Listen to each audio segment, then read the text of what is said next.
से मैं praise the Lord कहती हूँ। आपका प्रेज द लॉर्ड कह कर प्रार्थना करते हैं। हम अपनी आँखों को बंद करेंगे और इस समय हम प्रभु के चरणों के पास आएंगे अपने प्रार्थना निवेदनों को लेकर, और हम धन्यवाद देंगे कि हम जीवितों की संगति में हैं। उसकी दया, उसकी करुणा है कि हम नाश नहीं हो रहे, परंतु हमारे लिए उसने अपना इकलौता बेटा दिया।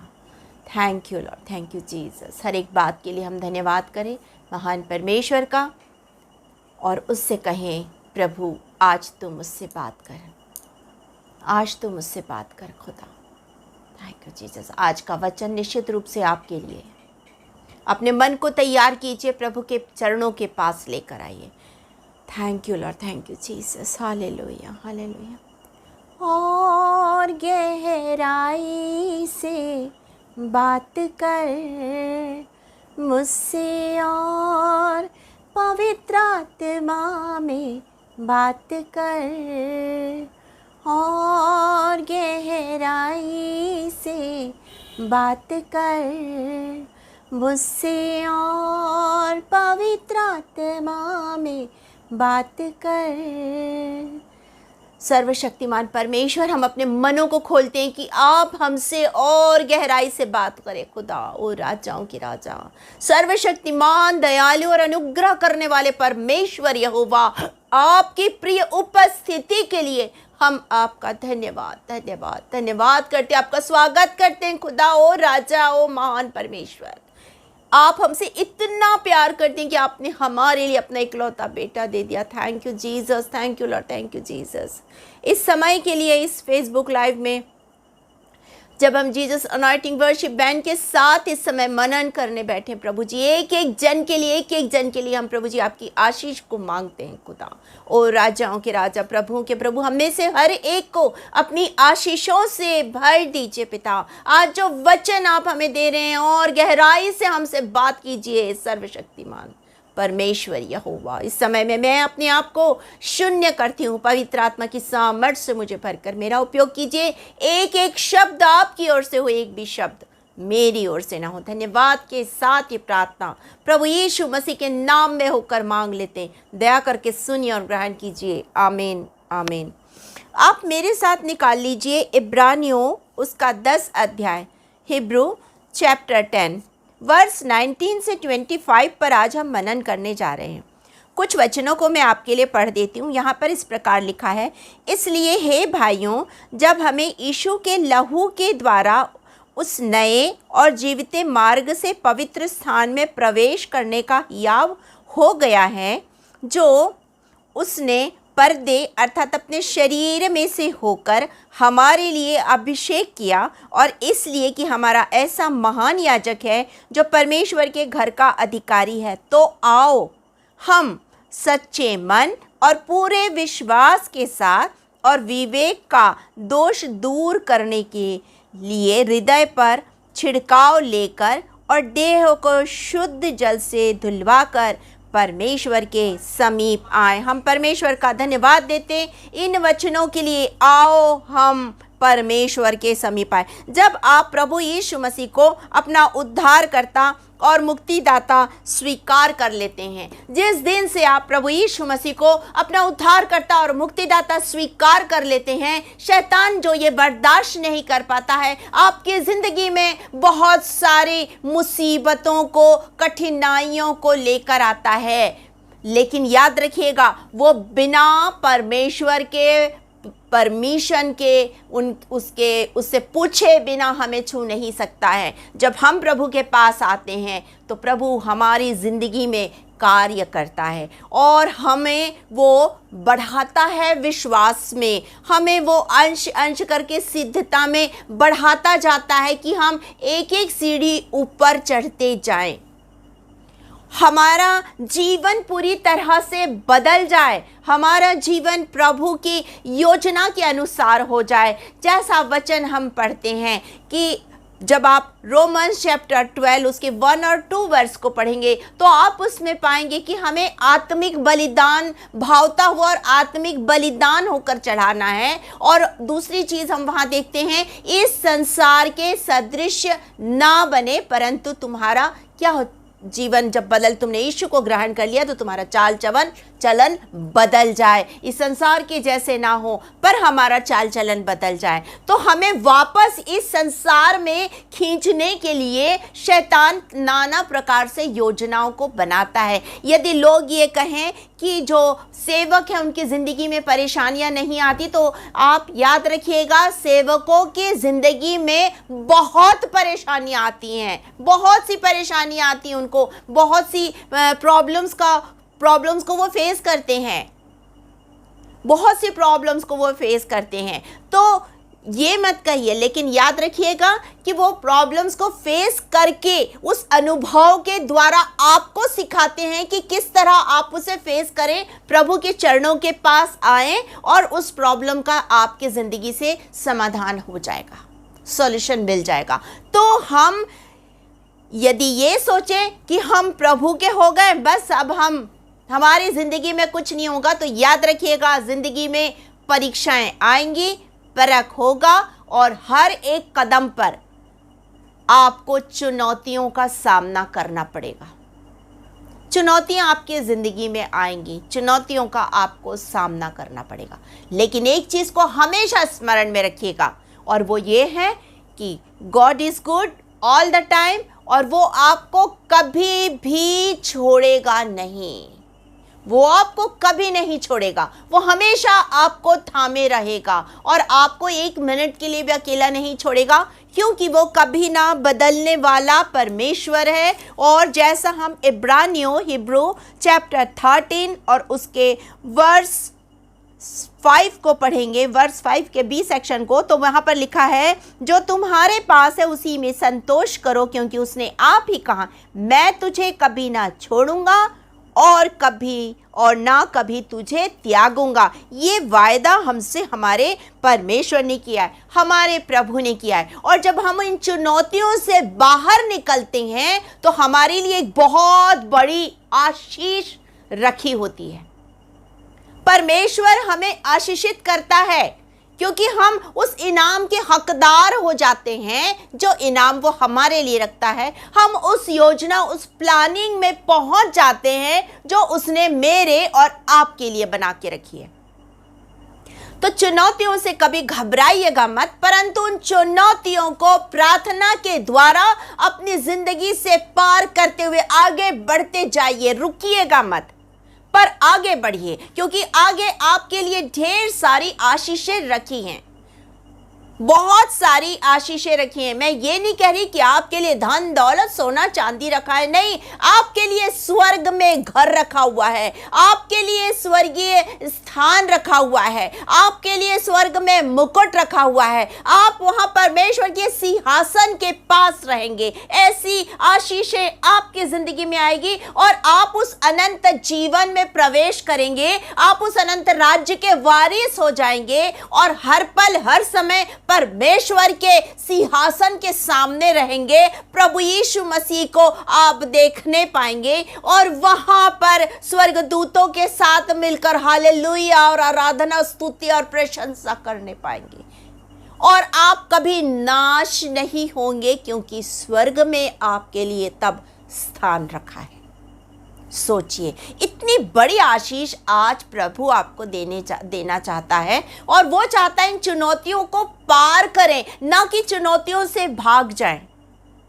हमें उसे पार करना है। यहाँ पर हम कुछ बातों को देखेंगे। यदि आपको परमेश्वर की संगति में बने रहना है, उन आशीषों को पाना है, उसकी संगति में, उपस्थिति में हमें यदि हम सक्षम होकर उस जीवन में प्रवेश करें, तो हमारे लिए कुछ बातें रखी हुई हैं।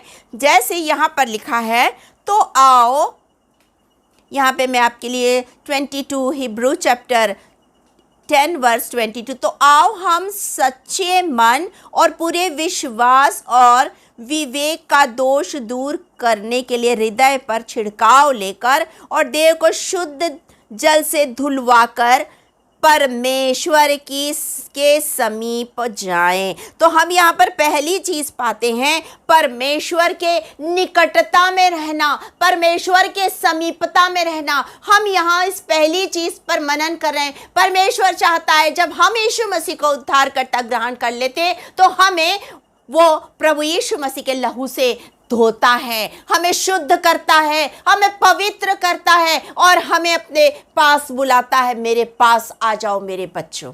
और जब हम प्रभु के पास जाएंगे, जब हम परमेश्वर के पास निकटता में जाएंगे, परमेश्वर अपनी आशीषों से हमें भरेगा, परमेश्वर हमें अपनी सामर्थ्य से भरेगा, परमेश्वर हमें अपनी बेपरिमाण आशीषों के द्वारा हमारा मार्गदर्शन करेगा। सोचिए, और हम परमेश्वर की निकटता में सेफ रहेंगे, सुरक्षित रहेंगे। हमें परमेश्वर के निकटता में जाना है। जब आप एक उकाब पक्षी के बारे में देखेंगे, आप उसमें पाते हैं कि उकाब पक्षी अपने जब उसके बच्चे बड़े होने लगते हैं तो वो बार बार उस घोंसले से बच्चे को बाहर डालता जाता है और बच्चा उस समय उसे पंख फड़फड़ाना नहीं आता है और वो गिरने लगता है। जब वो गिरने लगता है, ऐसी स्थिति में माँ उकाब, जो माँ है उकाब, वो पक्षी वो नीचे आता है और अपने बच्चे को अपने ऊपर ले लेता है और फिर वापस घोंसले में ले जाता है। और ऐसा वो हर समय करता जाता है और जितना ज़्यादा, और वो इस तरह करने के बाद एक समय ऐसा आता है कि जब वो उन्हें नीचे डालता है, बच्चे फड़फड़ा के अपना पंख उड़ना सीख जाते हैं, उड़ना सीख जाते हैं और वो घोंसले को तोड़ देता है और बच्चे उड़ना सीख लेते हैं। हमारे ज़िंदगी की जितनी हमारी ज़िंदगी में जब चुनौतियाँ आती है, यदि हम परमेश्वर के निकट हैं, यदि हम वो हमारा शरण स्थान है और हम उसके पंखों की छाया में यदि हम रहते हैं, उसकी निकटता में रहते हैं, तो ज़िंदगी में जब चुनौतियाँ आती है, हम उन चुनौतियों में यदि हम घबराने लगते हैं और गिरने लगता है कि हम गिर जाएंगे, हम अकेले हो गए, हमारे पास कोई नहीं है, हम बिल्कुल टूट गए हैं, ऐसी परिस्थिति में वो नीचे से आके हमें संभाल लेता है, वो नीचे से आके हमें संभालता है और हमें और फिर से वापस उस घोंसले में रखता है और हमें उड़ना सिखाता है।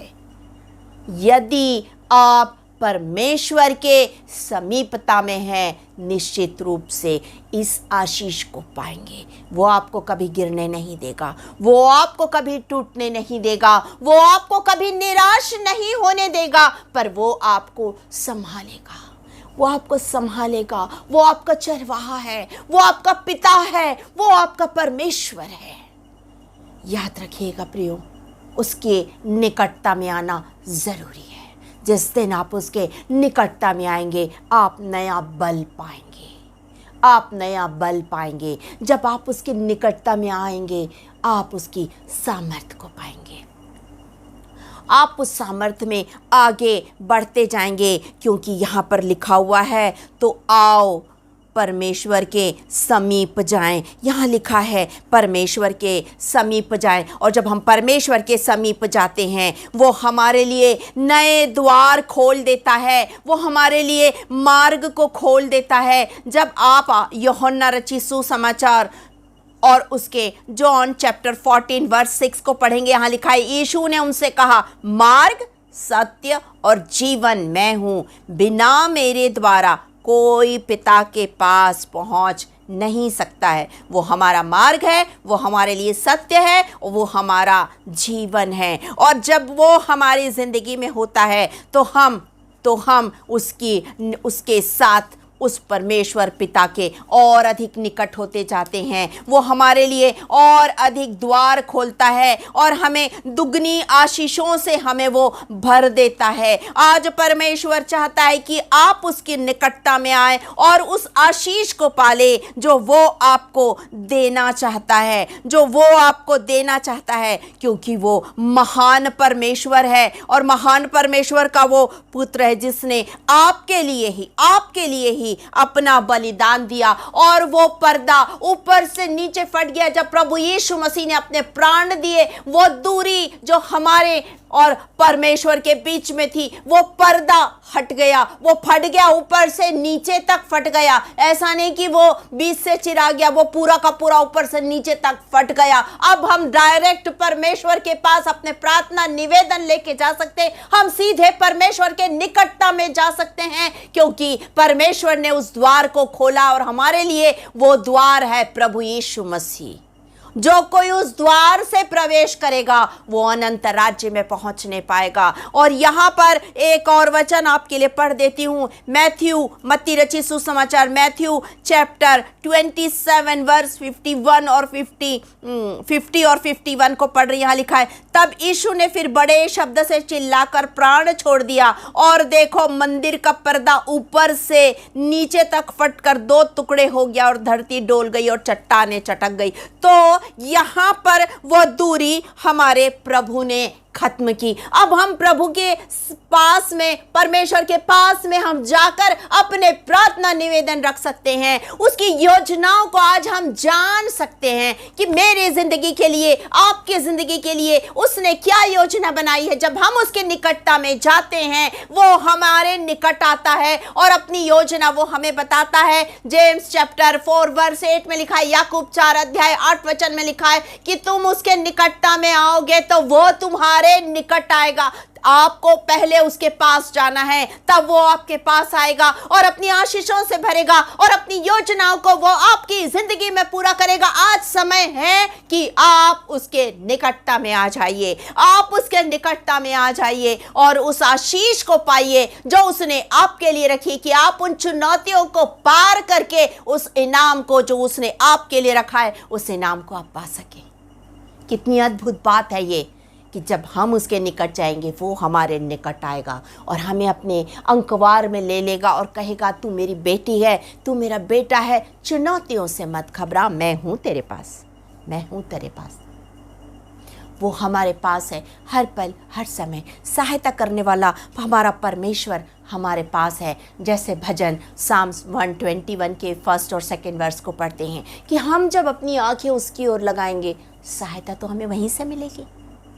तो हमें उसके पास, उसके निकटता में, उसकी समीपता में जाना होगा। जैसा अभी हमने यहाँ पर वचन में पढ़ा है कि परमेश्वर के समीप जाएं, हम परमेश्वर के समीप जाएं। दूसरी चीज़ ये है कि जब हम परमेश्वर के समीपता में जाएं, क्योंकि हमारे पास वो महायाजक है जिसके कारण हम परमेश्वर के समीपता में जा सकते हैं। वो हमारा महायाजक है और जब हम उसके पास जाते हैं, उसने हमारे लिए बलिदान चढ़ा लिया अपना, और जब हम उसके पास जाते हैं उस आशीष को पाते हैं। यहाँ पर मैं आपके लिए एक वचन पढ़ देती हूँ, हिब्रू चैप्टर 7, इब्रानियों 7 अध्याय और उसके 25 वचन को पढ़ रही हूं। इसीलिए जो उसके द्वारा परमेश्वर के पास आते हैं वह उनका पूरा पूरा उद्धार कर सकता है, क्योंकि वह उनके लिए विनती करने को सर्वदा जीवित है। हमारा परमेश्वर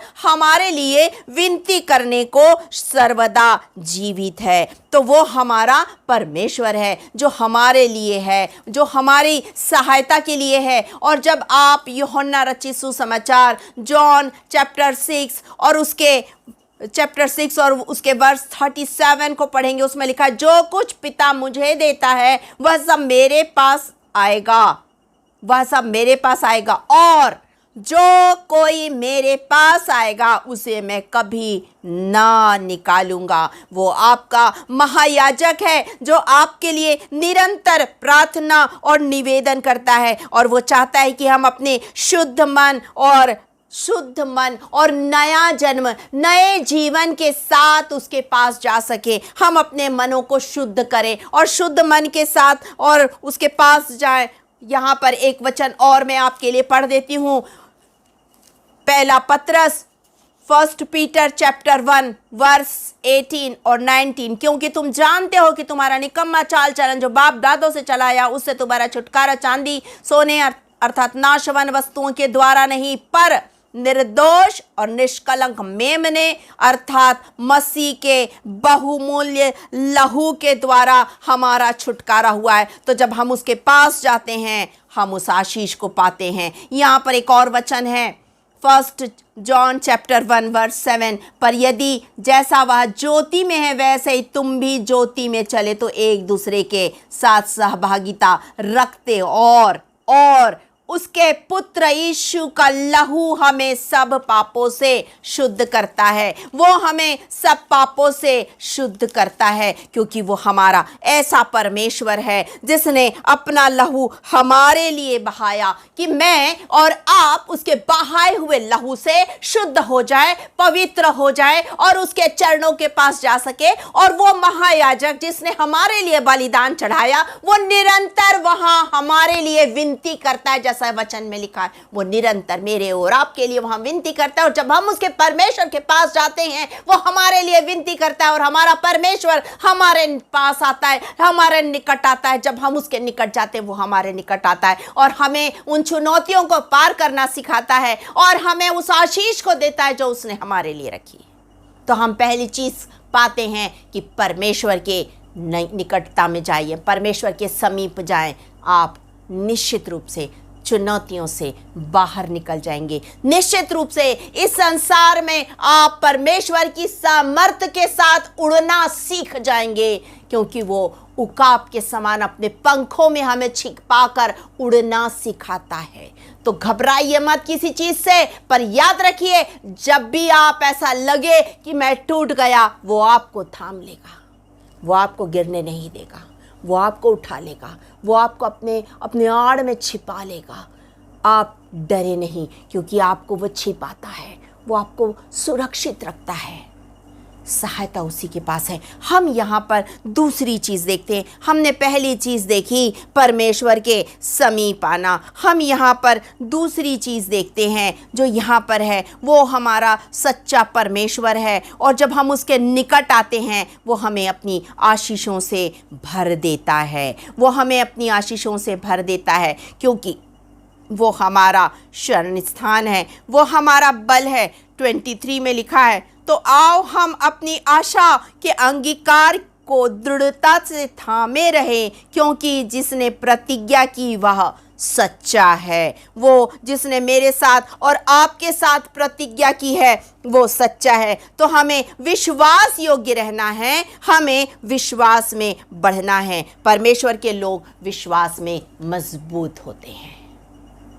पहली चीज परमेश्वर के निकटता में जाइए। दूसरी चीज परमेश्वर पे विश्वास रख के मजबूती को पाइए, उस सामर्थ को पाइए। वो सामर्थ का देने वाला परमेश्वर है, वो निरंतर आपके साथ रहता है। जब उसने चेलों से कहा कि यहाँ ठहरे रहो, प्रेरितों के काम 1 अध्याय और उसके 8 वचन में लिखा है, एक्ट चैप्टर 1 वर्स 8, वो वहां ठहरे थे, वो वहां रुक गए। ठहरने के लिए कहा, वो वहां ठहरे थे और खाली नहीं थे, पर वहां पर वो प्रार्थना कर रहे थे, मतलब परमेश्वर के निकटता में थे। और जब वो परमेश्वर के निकटता में थे, परमेश्वर ने अपनी सामर्थ्य से उन्हें भरा, पवित्र आत्मा का उन्हें अभिषेक मिला। उन्होंने एक और, वे 11 थे और उन्होंने 12वां चेला चुना मत्तिया को, और तब उन्होंने उस पवित्र आत्मा का अभिषेक पाया। और जब आप चैप्टर 2 पढ़ेंगे तो आप चैप्टर 2 में पाते हैं कि उस अभिषेक से भरपूर होकर अब परमेश्वर का वचन वो वहां पर फैला रहे हैं। और वहां जब परमेश्वर का वचन प्रचारित हो रहा, प्रसारित हो रहा है, सुसमाचार लोग सुन रहे हैं, बाइबल कहती है, वचन कहता है, जीभे से फटती दिखाई दी और हर एक जन आत्मा से भर गए और अन्य अन्य भाषा बोल रहे हैं वहां। और वहां पर बपतिस्मा हुआ, लोगों ने पवित्र आत्मा का बपतिस्मा पा लिया और लोग प्रभु के पास आ गए। और वचन कहता है, जब आप उसके एक्ट चैप्टर 2 प्रेरितों के काम अध्याय 2 और 21 वचन को 21 वर्ष को पढ़ेंगे, आप उसमें पाएंगे, उसमें लिखा है सिर्फ यीशु का नाम लेने से उद्धार हो जाता है। और वहां पर वो सामर्थ्य में होकर वचन का प्रचार कर रहे हैं। यदि आपको परमेश्वर के कामों में आगे बढ़ना है, सेवकाई में आगे बढ़ना है, उसकी आराधना करना है, उसके चरणों के पास आना है, पवित्र आत्मा के उस अभिषेक को पाना है, तो उसके पास बैठना होगा और उस अभिषेक को पाना होगा। और तब आप सामर्थ पाकर मजबूत हो जाएंगे। आप सामर्थ पाकर मजबूत हो जाएंगे। जैसा मैंने वो उदाहरण दिया कि वो बार बार अपने अपने पंखों में उठा लेती है, गिरने नहीं देता है। वो उकाब पक्षी अपने बच्चे को गिरने नहीं देता, उठा लेता है। हमारा परमेश्वर भी हमें उठाता है और बार बार छोड़ता है कि हम मजबूत होते जाएं, हम मजबूत होते जाएं। जो परमेश्वर के लोग हैं, जो विश्वासी हैं, वो विश्वास में मजबूत होते हैं परमेश्वर के पास आकर। तो मजबूत होना है, और जब हम मजबूत हो जाते हैं तो हम विश्वास में बढ़ते जाते हैं, हम विश्वास में बढ़ते जाते हैं। और विश्वास में हमारा विश्वास इतना मजबूत हो जाता है, हमारा विश्वास इतना मजबूत हो जाता है, हम ऐसे पक्के विश्वासी हो जाते हैं कि हम प्राण देने तक विश्वासी रहते हैं। प्रकाशित वाक्य उसके दूसरे अध्याय रेवोल्यूशन चैप्टर 2 वर्स 10 में लिखा है, जो दुख तुझको झेलने होंगे उनसे मत डर, क्योंकि देखो शैतान तुम में से कुछ को जेल खाने में डालने पर है, ताकि तुम परखे जाओ, ताकि तुम परखे जाओ, और तुम्हें 10 दिन का क्लेश उठाना होगा। प्राण देने तक विश्वासी रह तो मैं तुझे जीवन का मुकुट दूंगा। जब आप विश्वास में मजबूत होते हैं, एक बहुत खूबसूरत गीत की कुछ पंक्तियां हैं। जिवे सोना अग विच परखे जे, इंसान परखिया जाएगा। जैसे सोना परखा जाता है, वैसे इंसान को भी परखा जाएगा। और जब आप परखे जाएंगे, आप विश्वास में तब मजबूत निकलेंगे। वचन कहता है जीवन का मुकुट आपके लिए रखा है। यदि जिंदगी में कोई परेशानी आए, यदि वो जेल खाने में आपको डाल दे, या आपके ऊपर किसी भी प्रकार का दोषारोपण करे, आपके ऊपर कोई भी प्रकार की सताव या प्रताड़ना आए, घबराइए मत, विश्वास में मजबूत रहिए। जीवन का मुकुट आपके लिए रखा है, आपके लिए ही रखा है वहां पे। तो विश्वास से मजबूत हो जाइए। परमेश्वर के लोग विश्वास में मजबूत होते हैं, परमेश्वर के चरणों के पास आकर उस सामर्थ को पाते हैं और विश्वास में मजबूत होते जाते हैं। यहां हम तीसरी चीज को देखते हैं, और वो तीसरी बात जो हम देखते हैं वो है विश्वासी परमेश्वर का, यीशु मसीह का अनुसरण करते हैं। विश्वासी जो परमेश्वर के लोग हैं, यदि आप परमेश्वर के निकटता में आएंगे, आप हर चुनौतियों का सामना करने आएंगे, कर पाएंगे। वचन कहता है परमेश्वर के निकटता में आओ, परमेश्वर से सामर्थ को पाओ और यीशु मसीह का अनुसरण करो। तीसरी बात, प्रभु यीशु मसीह का मुझे और आपको अनुसरण करना है। जैसा हमारा प्रभु है वैसा हमारा स्वभाव हो। वचन कहता है मेरे पीछे जो आना चाहे, क्या करना है? उसे अपना अपना क्रूस उठाकर चलना है। उस मार्ग में जिसमें वो चला, उसमें मुझे और आपको भी चलना है। प्राण देने तक विश्वासी रहिए। जीवन का मुकुट आपके लिए ही रखा है। जब आप उसके मार्ग में चलेंगे, आप उसकी दुगनी आशीषों को पाएंगे। आज परमेश्वर आपको आशीष देना चाहता है। वो चाहता है कि हम उसका अनुसरण करें, वो चाहता है कि हम उसके मार्ग में चले। तभी तो 1 कुरिन्थियन चैप्टर 11 और उसके वर्स 1 में पौलुस प्रेरित कहता है, तुम मेरी सी चाल चलो, क्योंकि जैसा मैं मसीह की चाल चलता हूं, तो मुझे और आपको प्रभु यीशु मसीह का अनुसरण करना है। हम उसके चेले हैं तो हमें उसके पीछे चलना है, उसी मार्ग पर चलना है जिस पर हमारा यीशु चला था। हमारा स्वभाव वैसा होना चाहिए, हमारा स्वभाव वैसा होना चाहिए। और यहां पर मैं आपके लिए एक वचन को पढ़ रही हूं, 24 और 25, और प्रेम और भले कामों में उकसाने के लिए हम एक दूसरे की चिंता करें और एक दूसरे का साथ इकट्ठा होना ना छोड़े, जैसा कितनों की रीति है, पर एक दूसरे को समझाते रहें, और ज्यों-ज्यों उस दिन को निकट आते देखो, त्यों-त्यों और भी अधिक ये क्या करो। आप जैसे जैसे उन दिनों को देख रहे हैं कि वो दिन निकट आ रहा है, प्रभु यीशु मसीह का आगमन निकट है, तो क्या कर रहा है? मुझे और आपको और अधिक एक साथ मिलकर आराधना करनी है, हमें प्रार्थना करनी है, अपने आप को तैयार करना है कि जब पर प्रभु बादलों पर आए तो हम में से यहाँ कोई ना छूटे, पर हम सब उठा लिए जाए, हम सब उठा लिए जाए, अपने आप को उस दिन के लिए तैयार करना है। और जब आप इफिशियंस चैप्टर 4 वर्स 1 से 3 तक पढ़ेंगे, आप उसमें पाएंगे कि जिस बुलाहट से तुम बुलाए गए हो उसी के योग्य चाल चलो। मतलब हमारे अंदर में प्रभु यीशु मसीह ने जो हमें बुलाया है उसका स्वभाव हमारे अंदर आना चाहिए। जिस दिन आप यीशु मसीह को अपना उद्धारकर्ता और मुक्तिदाता ग्रहण करते हैं, उसी दिन आपके अंदर का मैं खत्म होता है और उसी दिन प्रभु आपके अंदर रहता है। आपके दिल को वो पवित्र आत्मा का मंदिर बनाता है और उसमें वो वास करता है और हमारे जिंदगी से हमारे द्वारा प्रभु दिखाई देता है लोगों को, हमारे अंदर में प्रभु दिखाई देता है लोगों को। और तब हम एक दूसरे की चिंता करना सीखते हैं। यदि आप प्रभु में हैं, निश्चित रूप से प्रभु आपकी जिंदगी से दूसरों को दिखाई देगा, उसका स्वभाव आपके अंदर आएगा। आप प्रेम करेंगे, आप क्षमा करेंगे, आप दया करेंगे, आप संयम रखेंगे, आप धीरज धरेंगे, आप दीनता के साथ एक दूसरे को, नम्रता के साथ एक दूसरे को सह लेंगे। जैसा इफिसियों की पत्री और उसके 4 अध्याय के 1 वचन से 3 वचन तक आप पाते हैं, उसमें हम एक दूसरे को सह लेंगे। आज सहनशीलता की कमी हो गई, लेकिन यदि आपके अंदर प्रभु है, आप एक दूसरे को सहना सीख लेंगे, आप क्षमा करना सीख लेंगे, आप दया करना सीख लेंगे, आप लोगों से प्रेम करना सीख लेंगे, आप एक दूसरे की चिंता फिक्र करना सीखेंगे, आप एक दूसरे को गिराने की बजाय उन्हें प्रार्थना में और अधिक उठाएंगे। आप यदि कोई अच्छी सेवकाई करता है तो आप उससे ईर्ष्या नहीं करेंगे, पर आप प्रार्थना करेंगे कि प्रभु इसका और उपयोग कर, क्योंकि वो जितनी अच्छी सेवकाई करेगा उतना परमेश्वर का वचन फैलता जाएगा और उतने लोग प्रभु के पास आएंगे।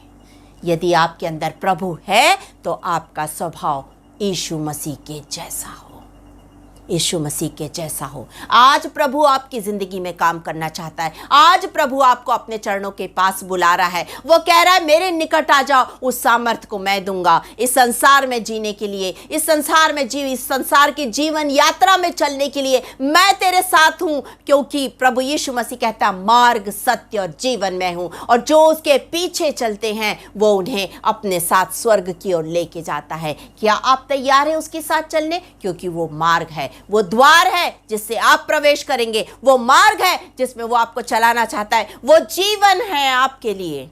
उस जीवन को यदि पाना है, उसके चरणों के पास आपको आना होगा, अपना जीवन उसके हाथों में सौंपना होगा और उससे कहना होगा प्रभु तू मेरा राजा है, तू मेरा स्वामी है, तू मेरा सब कुछ है। तेरी इच्छा मेरी जिंदगी में पूरी हो, मेरी मर्जी नहीं पर तेरी मर्जी मेरी जिंदगी में पूरी हो। आज अपना जीवन उसके हाथ में सौंप दीजिए। इस समय अपनी आंखों को बंद कीजिए। आज प्रभु हमारे बीच में है। आज प्रभु आपको अपनी आशीषों से भरने जा रहा है। आज प्रभु चंगाई की नदियों को आपकी जिंदगी में बहाने जा रहा है। आज प्रभु प्रिय भाई और प्रिय बहनों आपके लिए आज प्रभु आशीष के द्वार को खोल रहा है। यदि आप अपने परिवार के लिए प्रार्थना करना चाहते हैं, आज वो समय है कि आप अपने परिवार को परमेश्वर के पास लेकर आइए। निश्चित रूप से परमेश्वर आज आपकी जिंदगी में काम करेगा। प्रियो, अपने आप को प्रभु के हाथ में सौंप दीजिए, अपने आप को प्रभु के हाथ में सौंप दीजिए। इस समय अपनी आंखों को बंद करेंगे और आंखों को बंद करके परमेश्वर से कहेंगे प्रभु तेरी मर्जी मेरी जिंदगी में पूरी हो। अपनी आंखों को बंद करेंगे और इस समय प्रार्थना करेंगे। Thank you, Lord. Thank you, Jesus. Thank you for everything, Lord.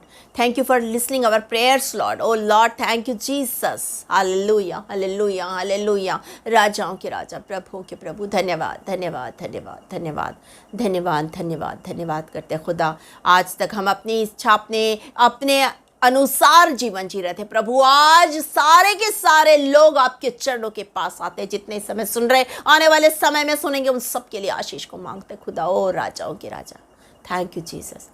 तेरी इच्छा पूरी हो जाए, हाथों में तेरे जीवन है ये। मैं मिट्टी हूँ, तू है कुम्हार, मुझको उठा, मुझको बना। मैं मिट्टी हूँ, तू है कुम्हार, मुझको उठा, मुझको बना। थैंक यू जीसस, सचमुच में आप कुम्हार है प्रभु, हम मिट्टी है खुदा। ओ राजा, अपने भवन का उपयोगी पात्र बना लीजिए आज हम सबको। Thank you Lord, thank you Jesus, hallelujah. आपकी उपस्थिति के लिए आपका धन्यवाद, धन्यवाद, धन्यवाद करते खुदा ओ राजा। एक एक को आप छू रहे हैं, आपका धन्यवाद करते हैं। राजाओं के राजा, प्रभुओं के प्रभु, जीसस अनॉइंटिंग वर्शिप बैंड के लिए, उनके पूरे टीम के लिए, उनकी पूरी फैमिली, सबके लिए यीशु के नाम से आशीष और कल्याण को मांगते हैं। इस समय जितने प्रार्थना निवेदन आपके पास आते हैं, यदि वो बीमार है, प्रभु यीशु नासरी के नाम से इसी समय राइट नाउ चंगाई की नदियां उनके जिंदगी में बहने पाए। ओ महान परमेश्वर पिता, यदि वो आशीषों की बारिश देखना चाहते हैं, खुदा उनके जिंदगी को आशीषों से भर दीजिए राजा। ओ महान परमेश्वर पिता, जो निसंतान है उनकी गोद को आशीषित कीजिए खुदा। ओ महान परमेश्वर, जो चाहते हैं उनकी प्रार्थना उनके परिवार के लिए, उनके पत्नी पति के लिए, उनके बच्चों के लिए, उनकी फैमिली माता पिता के लिए प्रार्थना करना चाहते हैं खुदा, आज उनकी प्रार्थनाओं पर कान लगाइए और उनके निवेदनों को स्वीकार कीजिए। हाँ और आमीन के साथ उन्हें अपनी आशीषों से भरिए। जो जॉबलेस है उनके लिए आशीष के द्वार खोल दीजिए। जो सेवकाई करते हैं वो दुगना आशीष पा करके, दुगना अभिषेक पा करके आपके वचन को लेकर खड़े और बहुत सी आत्माएं आपके राज्य में आ सके खुदा। ओ महान परमेश्वर, धन्यवाद देते आज के वचन के लिए। धन्यवाद देती हूँ खुदा, जब मैंने अपने आप को सुनने की आपने मुझे आत्मा की सामर्थ्य से भरकर मेरा उपयोग किया। एक एक शब्द आपकी ओर से था, एक भी शब्द मेरी ओर से नहीं था। आपका धन्यवाद, धन्यवाद, धन्यवाद करती राजा। धन्यवाद के साथ इस प्रार्थना को अपने उद्धारकर्ता और प्यारे प्रभु यीशु मसीह के नाम में होकर मांग लेती हूँ। सुनिए और दया से ग्रहण कीजिए, आमीन।